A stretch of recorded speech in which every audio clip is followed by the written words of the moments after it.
Alhamdulillah baik juga Bu. Oh ya, berkaitan juga saya di program Guru Penggerak tentang praktek baik, yaitu akan melakukan supervisi ke kelas Ibu Ati di kelas 5. Apa boleh Bu? Mana Pak, silakan. Tujuan supervisi ini untuk mencari, bukan hanya untuk mencari kesalahan Ibu ya, melainkan untuk mengetahui dan mengevaluasi jalannya proses pembelajaran yang Ibu lakukan. Kemudian kenapa kita melakukan percakapan pra-observasi ini, yaitu untuk mengetahui sejauh mana persiapan yang telah Ibu lakukan untuk kegiatan pembelajaran di kelas nanti. Nah Bu, ada beberapa pertanyaan yang ingin saya tanyakan kepada Ibu. Boleh Ibu? Ya, silakan Pak. Yang pertama berkaitan dengan tujuan pembelajaran. Apa sih tujuan pembelajaran yang ingin Ibu capai dalam pembelajaran nanti Bu? Untuk tujuan pembelajaran yang ingin saya capai yaitu yang pertama, nanti melalui kegiatan mengamati gambar atau video aktivitas sehari-hari, siswa dapat mengetahui sekurangnya 3 aktivitas manusia yang memanfaatkan organ manusia dengan jelas. Tujuan yang kedua yaitu dengan membaca teks tentang kegiatan bersepeda, siswa dapat menentukan ide pokok setiap paragraf, setidaknya yaitu menentukan 3 paragraf ide pokok yang baik. Tujuan yang ketiga yaitu melalui praktek membuat model alat pernapasan sederhana, siswa dapat menghasilkan karya berupa model alat pernapasan dengan baik dan dapat dipresentasikan. Dan tujuan pembelajaran yang terakhir yaitu melalui kegiatan menulis sebuah minat diri, siswa dapat mengembangkan ide pokok menjadi sebuah paragraf, setidaknya ada 3 kalimat dengan judul. Nah itu tujuan pembelajaran yang akan saya capai. Oh, jadi ada ya Bu ya tujuan pembelajarannya. Nah, bagaimana dengan cara area pengembangan yang ingin Ibu capai dan ingin Ibu observasi pada pelaksanaan supervisi nanti? Area pengembangan yang ingin saya capai yaitu semua aspek pengembangan anak ya Pak, mulai dari nilai agama dan moral. Jadi berdoa sebelum dan sesudah belajar, terus menghafal surat-surat pendek. Nah itu ada sifat motoriknya juga, yaitu mengulang bentuk, menggunting bentuk. Terus ada kognitifnya juga, yaitu menyusun puzzle. Dari bahasa, yaitu menulis kata atau kalimat. Sosial, emosional, dan seni, yaitu membuat bingkai foto. Nah itu Pak, area pengembangannya. Baik, jadi area pengembangan yang ingin Ibu capai adalah semua aspek pengembangan anak ya Bu ya. Selanjutnya saya ingin mendengarkan bagaimana rancangan pembelajaran yang akan diterapkan di kelas nanti, baik dari strategi maupun metode pembelajaran yang akan dilakukan. Dalam melakukan pembelajaran nanti, saya akan menerapkan model pembelajaran berdiferensiasi dan KSE, yaitu jadi menyesuaikan kebutuhan siswa berdasarkan tingkat kemampuannya. Ada yang kelompok tinggi, kelompok sedang, dan juga kelompok rendah. Yaitu tujuannya supaya pembelajaran dapat tercapai dengan baik. Nah, bagaimana dengan media pembelajaran yang akan Ibu gunakan? Untuk media pembelajaran, saya akan menggunakan yaitu berbentuk video pembelajaran dan juga ada gambar-gambar Pak. Baik, kira-kira kapan Bu ya Ibu akan melaksanakan pembelajaran tersebut? Insya Allah pembelajaran nanti akan dilaksanakan pada hari Jumat Pak. Jadi hari Jumat ya Bu. Baik, saya akan datang ke kelas Ibu Ati. Saya akan melakukan supervisi di kelas. Saya akan melihat dan mencatat hal-hal yang akan terjadi di kelas nanti. Setelah melakukan observasi, kita nanti akan melakukan percakapan pasca observasi lagi ya Bu. Siap Pak, baik.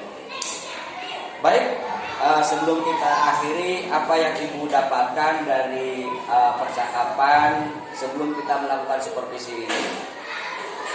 Alhamdulillah sangat bahagia Pak, karena dalam melakukan percakapan pra observasi ini nanti pas saya di supervisi tidak canggung dan mudah. Jadi siapa mudah-mudahan dalam melakukan pembelajaran nanti berjalan dengan baik dan lancar.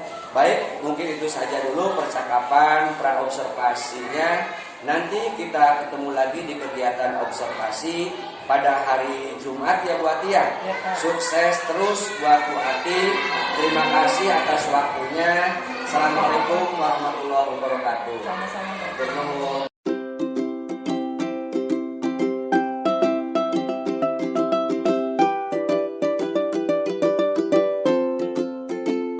Assalamualaikum warahmatullahi wabarakatuh.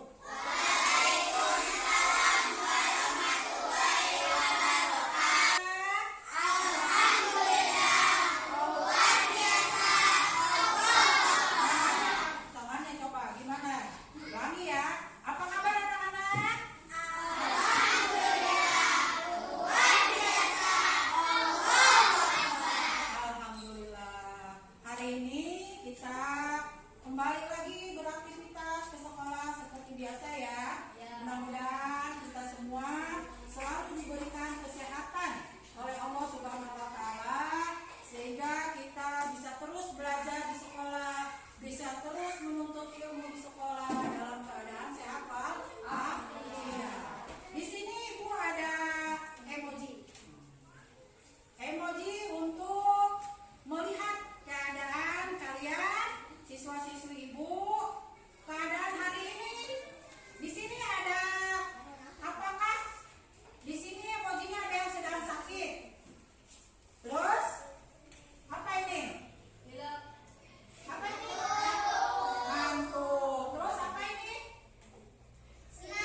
membacakan surat Al-Fatihah.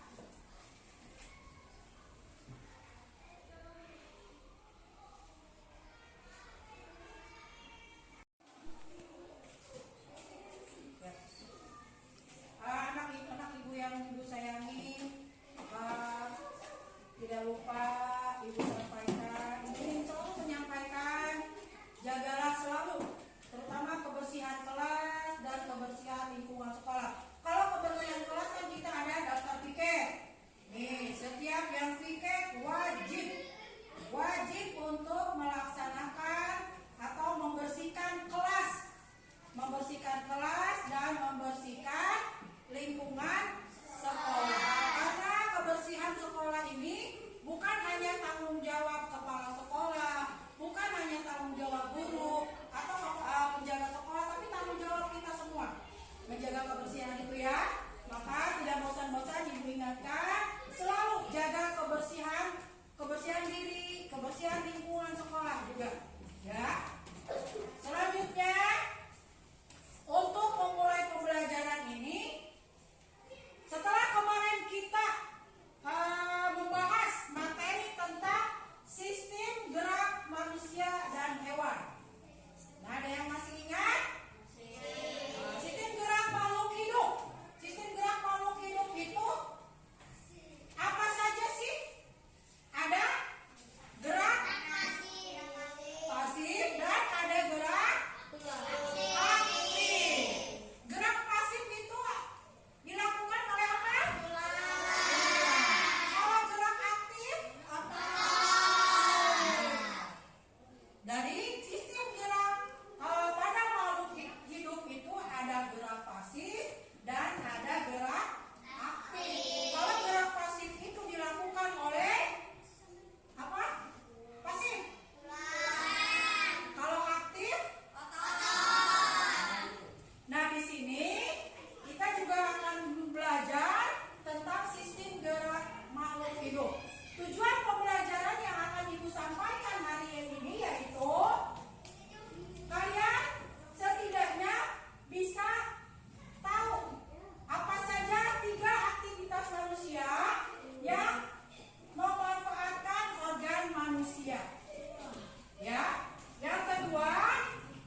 ujian lagi yuk teman-teman.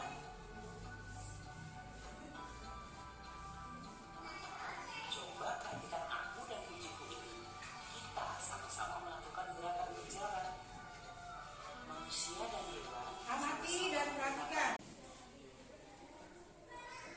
Setelah kalian menonton video tadi, apa yang kalian pelajari? Tentang apa? Tentang alat gerak hewan dan manusia. Alat gerak hewan dan manusia itu ada alat gerak apa saja? Yang disebut dengan bergerak itu dulu.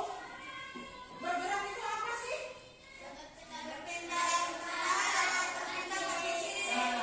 Jadi bergerak itu berpindah tempat atau berpindah posisi. Misalkan ibu dari sini bergerak nih, berarti ibu posisinya pindah ke sini. Nah itu yang disebut dengan bergerak. Nah di sini ada alat gerak manusia dengan hewan itu apakah ada kesamaan? Ya kenapa sama karena kalau alat gerak aktif, alat gerak pasif dilakukan oleh tulang dan alat gerak aktif dilakukan oleh otot. Apa sih alat gerak aktif itu? Artinya apa? Alat gerak aktif itu apa?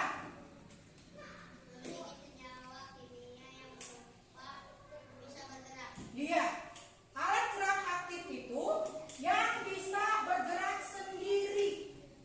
Ya, otot kan bisa bergerak sendiri. Ya, tidak ada yang menggerakkan. Kalau alat gerak pasif, apa coba? Alat gerak pasif kan tulang. Kenapa alat gerak pasif itu bisa bentuk tulang? Apa artinya alat gerak pasif itu?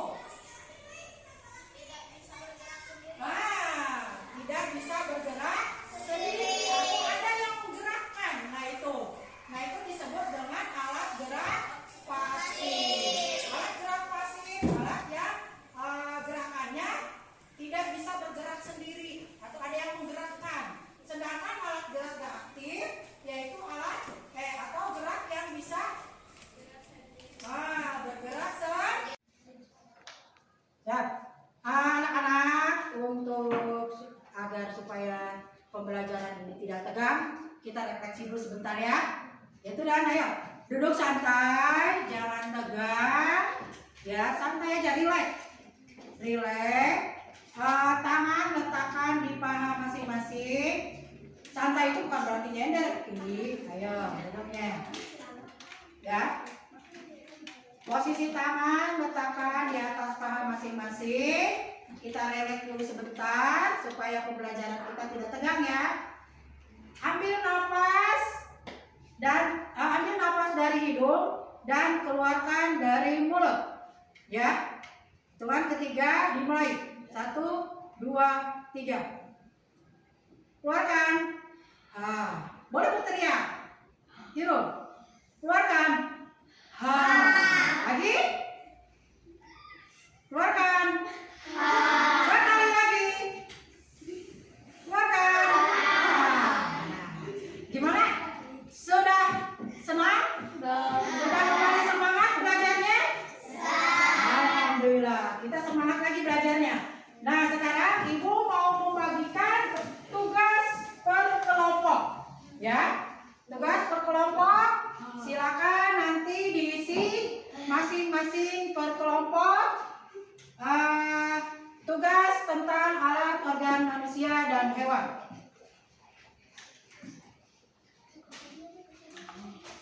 Kelompok 2, satu lagi kelompok 3.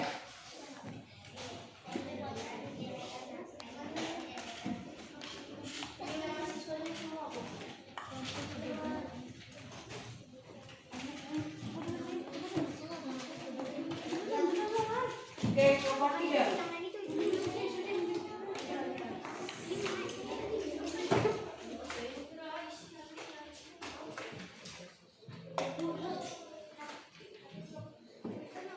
Untuk kelompok pertama, ya, untuk kelompok pertama di situ ada baca perintah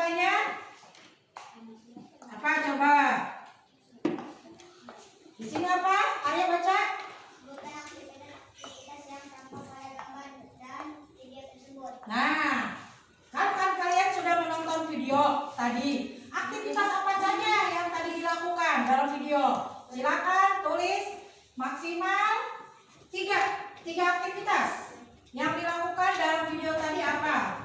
Ya, silakan tulis. Untuk kelompok 1, kelompok 2, apa itu perintahnya?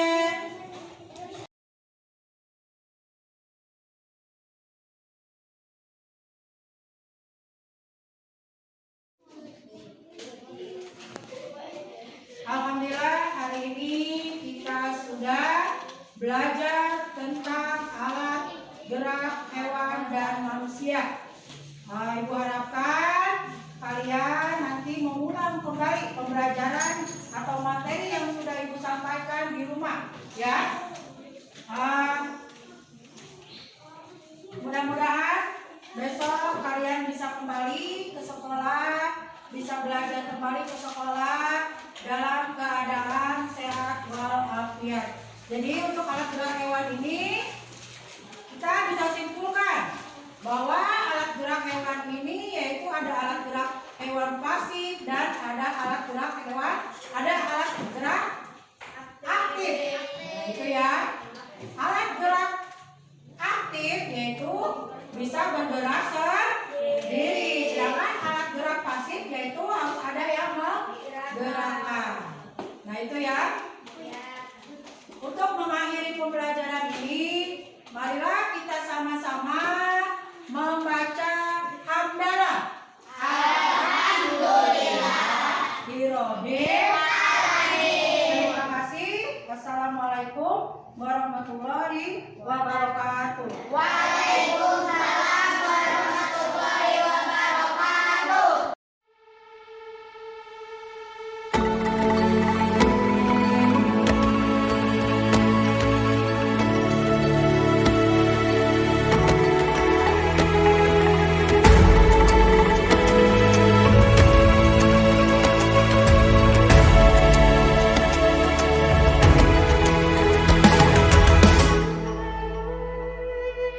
Ayo memilih apa yang kau suka. Merdeka belajar wujud yang nyata. Raih mimpimu juga. Assalamualaikum warahmatullahi wabarakatuh. Apa kabar hari ini, Tuan? Alhamdulillah juga, Bu. Saya sehat. Kemarin kita waktu jumpa telah melaksanakan supervisi di kelas UATI ya untuk mata pelajaran IPA dan Bahasa Indonesia dengan materi organ gerak hewan dan manusia. Di sini juga berarti telah hadir Bapak pengajar praktik saya, yaitu perkenalkan Bapak Imam Zaman SPD untuk melihat dan mendampingi kegiatan pasca supervisi ini dengan rekan sejawat itu dengan Ibu Ati. Terima kasih Ibu Ati atas kerjasamanya dalam kegiatan supervisi ini. Sama-sama Pak Lutfi, saya juga ucapkan terima kasih saya dalam menjalankan supervisi. Bagaimana perasaan Ibu setelah dilakukan supervisi kemarin? Jujur pada awalnya saya agak gugup karena bagaimanapun ketika mengajar ada yang mengawasi, ya sebagai manusia belajar perlu kita gugup. Anak-anak juga kok Bu ada yang mengawasi, kok Bu ada Pak Rodi, bagaimana kan tidak. Tapi setelah berjalannya pembelajaran, alhamdulillah sudah mulai anak-anak juga sudah mulai nyaman mengikuti pelajaran, sudah mulai aktif mengikuti pelajaran, mengikuti materi-materi yang sampaikan. Iya, saya di sini juga pada pelaksanaan supervisi ini ingin memberikan saran dan kegiatan pelaksanaan supervisi kemarin. Saya melihat kegiatan pembelajaran di kelas itu sudah melaksanakan pembelajaran yang sudah baik. Ini bisa dilihat dari antusias siswa yang aktif dan semangat dalam proses pembelajaran kemarin. Ibu juga telah menerapkan pembelajaran sesuai dengan RPP yang Ibu buat. Namun dalam pembelajaran diferensiasinya ya, sesuai dengan kebutuhan siswa masih perlu ditingkatkan ya, yaitu dengan memberikan pembelajaran yang bervariasi sesuai dengan kemampuan siswa tersebut. Dalam praktek kemarin saya hanya melihat dengan memberikan tugas yang berbeda saja. Jadi sebagai guru sebaiknya kita memenuhi kebutuhan belajar mereka agar hasil belajarnya juga optimal. Ya Bu, jadi adakah yang ingin ditanyakan? Ini Pak, saya mau tahu bagaimana cara kita mengetahui kebutuhan belajar siswa itu. Baik Bu Ati, untuk mengetahui kebutuhan belajar siswa yang berbeda-beda, kita dapat melakukan asesmen awal dulu ya Bu ya, dengan menggunakan angket, dengan menggunakan wawancara, kemudian dilengkapi dengan observasi saat pembelajaran di kelas. Oh, gitu ya Pak. Terima kasih. Insyaallah di pembelajaran yang mendatang bertambah lagi pembelajarannya. Sama-sama Bu Ati ya. Semoga kita bisa menerapkan pembelajaran sesuai dengan kebutuhan belajar siswa yang dikenal dengan pembelajaran diferensiasi dengan menerapkan kompetensi sosial emosional. Ibu, rencana tindak lanjut Ibu ke depan itu setelah dilakukan supervisi akan melakukan seperti apa? Insyaallah untuk tindak lanjutnya, yang pertama saya akan mempersiapkan media ya Pak ya, cara metode pembelajaran yang lebih menarik untuk anak-anak sesuai dengan kebutuhan anak. Yang kedua yaitu mungkin berdiskusi, berkolaborasi dengan rekan sejawat atau pembawa sekolah untuk mencari solusi permasalahan dari pembelajaran itu. Dan yang ketiga, saya mencari informasi pembelajaran yang berdiferensiasi yang baik itu seperti apa. Mungkin itu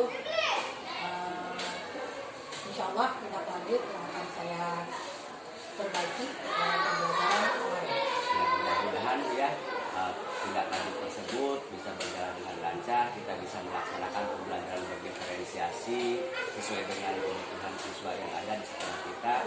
Mudah-mudahan sekolah kita akan menjadi lebih baik dari yang sekarang. Semoga apa yang kita harapkan berhasil Bu Ati. Terima kasih Ibu Ati, mungkin itu saja pasca observasi kali ini. Terima kasih atas bantuan Bu Ati. Assalamualaikum